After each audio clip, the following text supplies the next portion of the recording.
we have basically told young adults that they need to find their purpose themselves, rather than telling them that their purpose is given to them, that their purpose comes from God, who has revealed it in his word.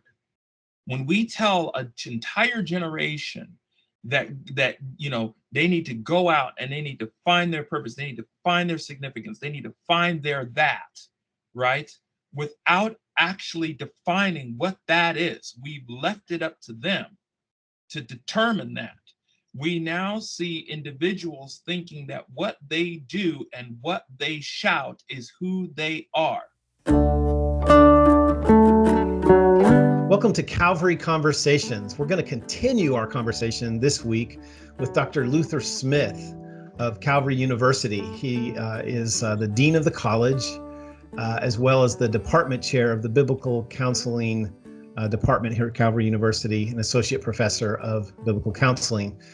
Dr. Smith went to Ashford University for his undergrad work and did some master's work at the Southern California Seminary, and earned his doctorate from there as well in 2012.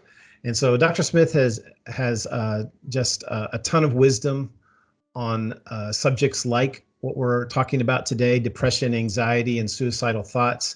He has 12 plus years of on the ground, in the trenches counseling experience and local church service. By the way, Dr. Smith is married to Tanya, and they have a daughter named Wisdom, and they live here in the Kansas City area. And so let's continue that conversation that we started last week and enjoy. Let's go on and talk more specifically about anxiety. A lot of what you've already said relates to anxiety, but what you said this is a bit of a specialty for you.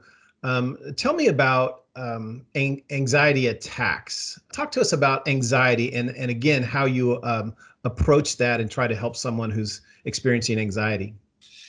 Yeah, so anxiety attacks are formerly known as panic attacks, where essentially the body seizes up. I mean, there's just some people say it experiences like if someone's heart's being ripped out of their chest, they feel like they're dying. They can't breathe, or it's like they can't breathe. They have shortness of breath. Their heart is racing out of their chest. They're sweating. I mean, it for the person who experiences it's I think it's only sometimes it lasts for about 30 seconds. That's usually the average. But to the person who's getting an anxiety attack, to them it lasts longer than that. It almost feels like it lasts a lifetime. One of the reasons why this occurs, there's a couple of research, some research out there on this, is usually you have individuals who have panic attacks, and then it's so overwhelming to them, they get terrified when they have them. And so they try to put themselves in situations where they don't have them, and they find themselves thinking about it all the time. And it'll throw themselves into another panic attack. As a matter of fact, we find that some individuals, it's even so frequent that they'll develop agoraphobia because of it. So they won't go out and everything, because they're so afraid and fearful that they end up not engaging in the world around them as a result of it. So usually working with a person who has a panic attack is essentially basically having them reinforce themselves that when they're having it, it's okay. They're not weird. They're not dying. To basically talk them through it, have them do breathing exercises, techniques, having them kind of talk to themselves as they're having it, right? Having people around them who understand that, so that they could talk them through it. And sometimes it's more perception. So when they fear this, they can actually throw themselves into one. So working with them in terms of their mindset, working with them in terms of their fears, the things that seize them, right, as well as working with there's again a nice over the counter thing that makes I think it's a company called Ollie that makes things like for calm and stuff like that. They have gummy worms and things like that you could take, and they're not worms, but they're gummies. Um, you know, uh, Yeah. we find that even CBD oil helps with some of these anxiety related things, and has some benefits for panic attacks as well. There's research on there that concerns that. So having them take that and then working through practices like being aware of your surroundings, being mindful, doing breathing exercises, having them talk through things, changing their philosophy about who they are in relation to the world around them, that it's okay to feel anxious about the world, just not to the point where you're seize yourself up, to have a concern, but not an extreme concern, Yeah. things about that, and just being proactive in how one thinks and how one's conduct themselves. They can usually mitigate it pretty well. Of course, there's techniques like EMDR and mindfulness based techniques that help as well. So I don't want this question to sound too simplistic, but it sounds like you're saying that a lot of anxiety is really about a pattern of thinking and the state of mind. Do we know, are there and then you talked about CBD and other things that actually help alleviate some of that. So do we I know this is probably a relatively new science, but do we know, do we have a good sense of how much anxiety is physiological versus just a pattern of thinking? This is the $1 trillion question, right? And it all depends on what philosophy you have. So for those who there's research out there that knows that anxiety and panic attacks are indeed a real thing, right? Right. But they don't know exactly what causes panic attacks. Hmm. Okay, because again, when you're looking at natural revelation, right, you're trying to think of a biological material reasoning for this, and again, we see all of the signs there. It's all there, right? When a person goes into panic, everything lights up. We see this, okay? But as far as the origin of why this happens, they still don't know. In terms of the worldview that I'm working with, remember, we acknowledge both, right? Both the material and immaterial, right? There are some worldviews that don't acknowledge the immaterial; they just acknowledge the material, right? And so what I'm suggesting is that panic attacks, I think, when it comes to the material aspect of man, we can see that, right? And there are physical ways to alleviate that. But we also have to talk about the perception of an individual. If you have a person who, thinks this, who believes, and I'm not saying this to be glib, but believes that the sky is falling all the time, they're going to throw themselves into a panic, right? That may cause them to respond in a way that seizes up, that freezes and things like that. So I would say that the more beneficial way is to address both issues, to give them, if they need something to help take the edge off, that's not a problem. Remember, we have to understand too that when people are depressed and anxious, they can't think clearly. Right. It's just not there. When a person's having a panic attack, they need to be proactive in thinking. It doesn't just come up. They have to practice this. You know what I'm saying? When Hmm. a person is depressed, that's one of the reasons why we just can't start with scripture first. We have to have them process these emotions, because if we give them truth, even if it's good, they won't be able to hear it, because what's in their front view is all these emotions that they're feeling. So I say we start with both. We address it, taking the edge off with practices, exercises, things like that, and then working with the scriptures, working with the truth, asking them questions, getting them to think about how they're thinking, and as a result, we see a lot of transformation, in how they respond and things like that.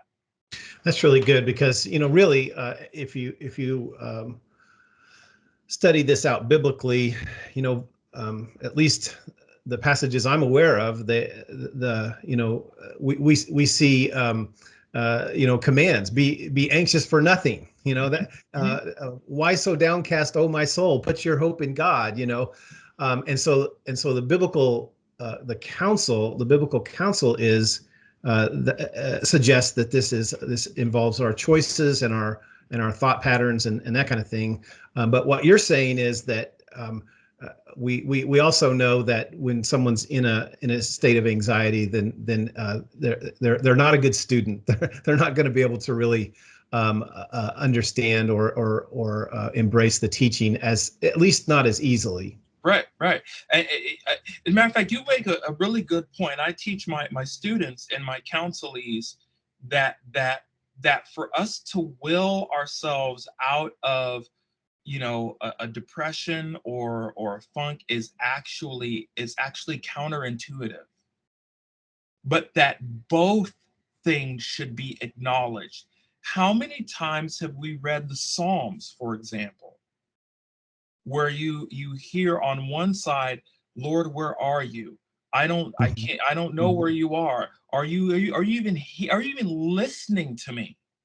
Right. And then at the end of the psalm we hear, but you're holy, you're worthy, you're righteous, you have good for me.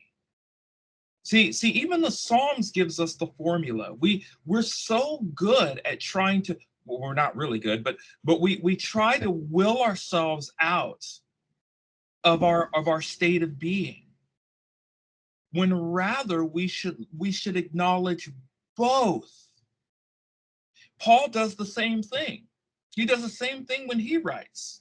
He recognizes his struggles and recognizes God's faithfulness. He recognizes that as a matter of fact, there's one such verse where in, I think it's Second Corinthians 7, where he basically says, we had, we struggled, our flesh had no rest in Macedonia. We had Right. conflicts without, fears within. He even Right. acknowledges that he was fearful. He was fearful of his own life. And then he mentions but God who comforts the tapinos. Some use downcast. I love the NSB translation, the word depressed.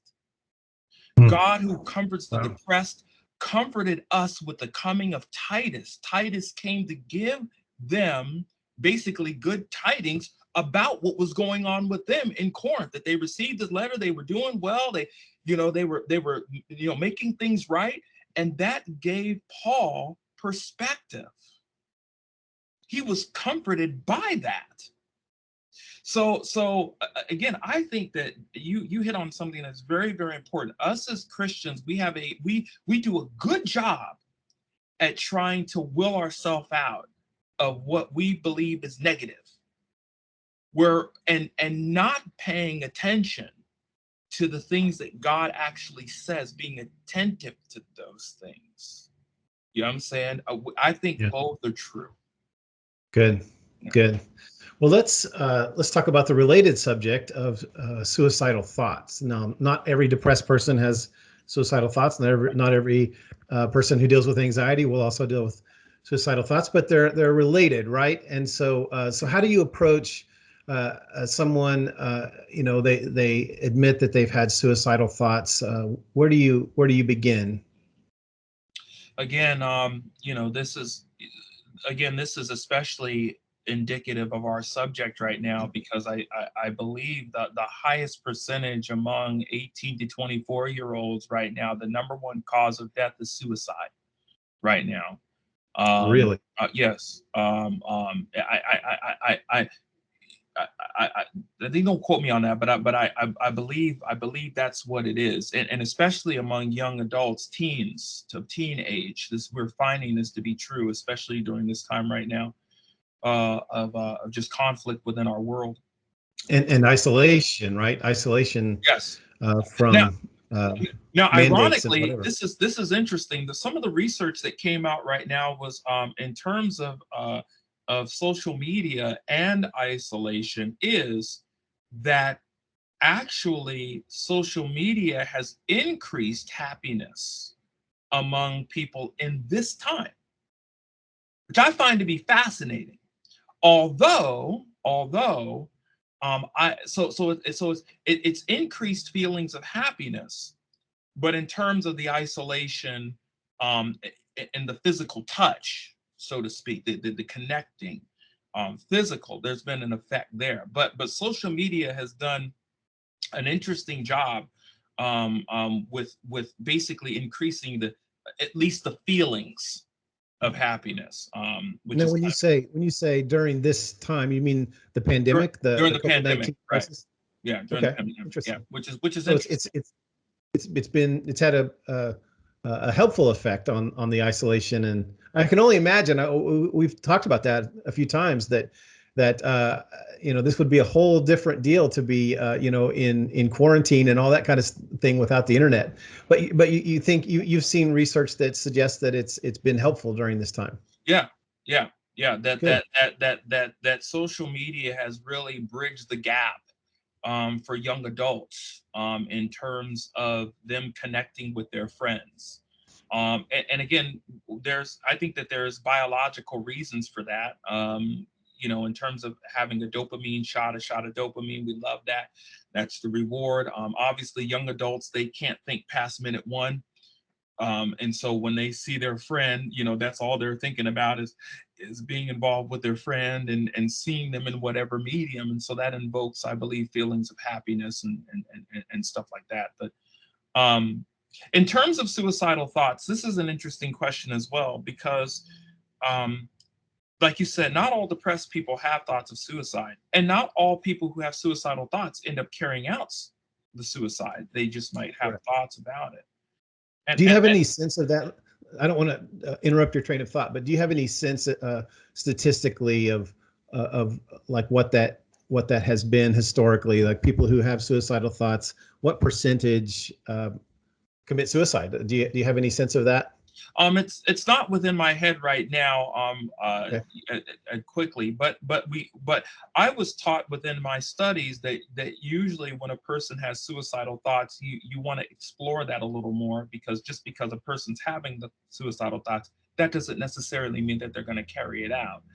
There are certain Sure. markers and things to look Sure. for. We certainly don't want to not take it seriously. We Hmm. always want to take that Hmm. seriously, but there are some markers and things that we can look for, where a person is, where we can have a pretty good shot that they may, if not do it now, later on in the future. Um, so again, usually when we find someone who has suicidal thoughts and tendencies, it could be organic, due to the fact that a person may feel blue or may feel overwhelmed or anxious, right? And we certainly would want to address that, and we mentioned that. And in addition, it can also be a perception issue as well, right? The outlook, of a person in relation to the world around them, and maybe even perhaps where they live, and what's going on within their household, immediate and extended in society, as well as social political. In addition to social media, although it does have some beneficial effects, there's also research that depending on what they're looking at and what they're focusing on, it could be deleterious. We don't know. How I approach suicidal tendencies, or suicidal thoughts, is again the very same thing of how I would address depression. If you give a person suicidal thoughts without processing the emotions and some of the thoughts that are going on within that thoughts, they're not going to be able to hear you. It's just not going to happen. So one of the things that, again, that we need to do as those who counsel from a biblical perspective is to relate to them, is to be intentional with our actions and our words, to to have them open up so that we can bear their burden, right? And then also to inviting the parents into the session as well, and asking them, did you know that your son, your daughter was thinking this way? You know what I'm saying? Did you know that? Because they may not know. There's a pretty good case that they probably don't, right? Right. Right. Um, and talking about ways to communicate. How can we communicate? How can you guys communicate as a family where there's open dialogue, where they feel safe, where you're listening to them and connecting with them, where the parents are able to share with you so that you can consider and take in, and working through those things, that the thoughts themselves, again, not trying to will them out, but to put something on the other end of the equal sign. I feel like ending my life today. Okay. Okay. So what's on the other end of the equal sign? But I'm a saint. I'm loved by my parents. I'm loved by my church. I'm Hmm. loved by my friends. And to teach too that feelings don't necessarily constitute truth, that we feel a lot of things throughout the day, right? But to work through those things despite what you feel, right? And having people walk alongside of you, like your parents and other caretakers, lay people, even your youth counselor or your youth pastor, right? Things like that. That should be the goal. Good. Yeah. It really strikes me as you talk that these three things really are related, right? Depression, anxiety, and suicidal thoughts, and there's a lot of interwovenness to those three things. Is there something else that I'm missing there? Is it really a triad, or are there other factors? I Come to think mind? that they're all connected in some way. I think that we have people who are depressed because they feel anxious about certain things. We have people who become depressed, and because as a result of it, they may have suicidal thoughts. Um, I think that us as counselors, we need to think multifaceted. Yeah. That sometimes it's good to categorize things in boxes so that we can gain perspective, but we must not forget that we need to connect these boxes with other things, you know with family, with health, with how do we understand scripture. I mean, what's interesting, Shaun, is sometimes we find young adults, right, who are not getting. See, oftentimes I taught this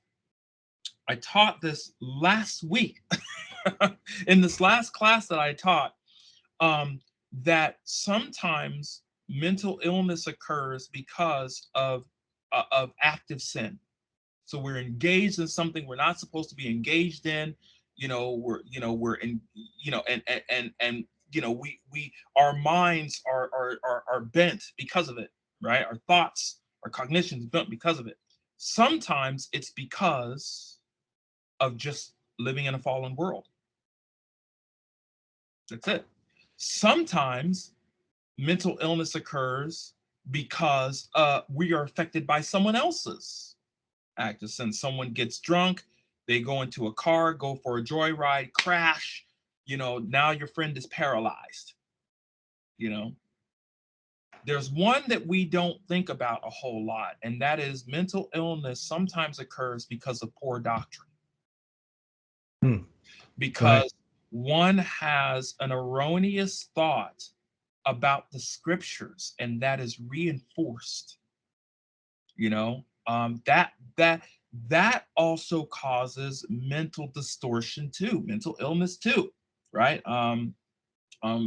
Intense religiosity and uh, you know, um, heavy guilt, right? And things like that, because they don't see the scriptures properly.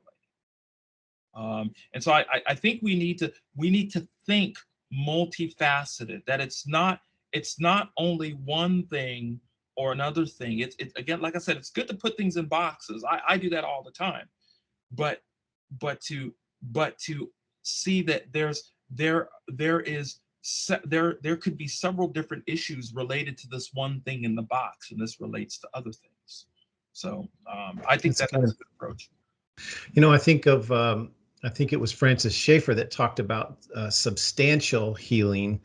That when we're dealing, with people who perhaps have, say for example, they have a history, a family history of, say, bipolar or schizophrenia or something like that, and we know that there are physiological challenges there, and you know we're not going to theologize them out of that, but what we can do is uh, work towards substantial healing, because really, you know, uh, I think biblical counselors have an unjustified reputation for just saying, memorize this verse and call me tomorrow. Um, but really, the reality is that theology restores the soul, and it helps us understand who we really are, and it helps us to think rightly about God and the world, and those things have tremendous healing power. But that's not to say that we ignore the physiological challenges. We do live in a decaying world. As Romans 8 says, it's groaning under the effects of sin. And so now let me ask you another thing. And so I just needed to process there a little bit. Mhm. But now this generation is perhaps studied more than any other generation. And one of the things that I've thought about is that um, it's not as stigmatized as maybe it was, say, when I was in high school and college, to admit that you're depressed, or that you have anxiety, or even that you have suicidal thoughts. At least in the world I grew up in, that was pretty stigmatized. If someone admitted to those kinds of things. Do you think that this is part of what we're seeing, that it's less stigmatized today, and so therefore more people are willing to talk about it, and therefore previous generations haven't necessarily been less depressed and less anxious, but just this generation is willing to talk about it more. Is that possible?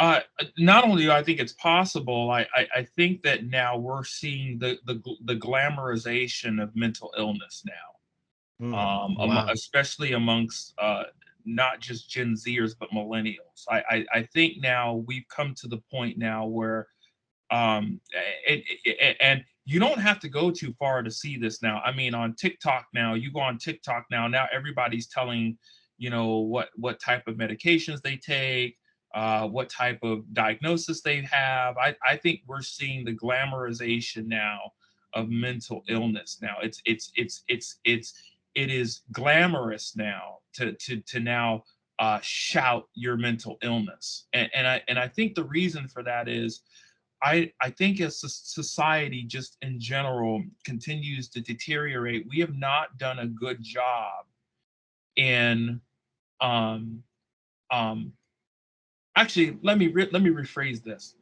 We have we have basically told young adults that they need to find their purpose themselves, rather than telling them that their purpose is given to them, that their purpose comes from God, who has revealed it in his word. When we tell an entire generation that they need to go out and they need to find their purpose, they need to find their significance, they need to find their that, right?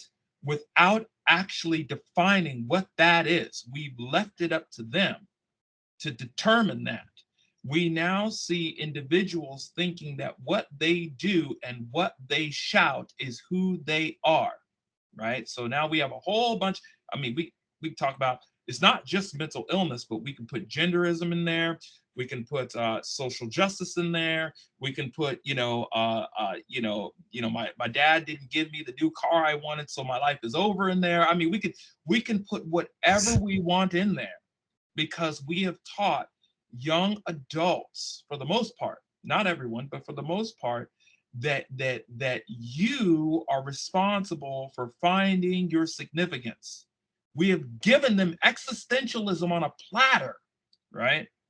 And they have taken it and ingested it, and now out comes all of these things here. So I would say, I would agree with you, but I would even go a step further. It's not only the stigma is Not gone.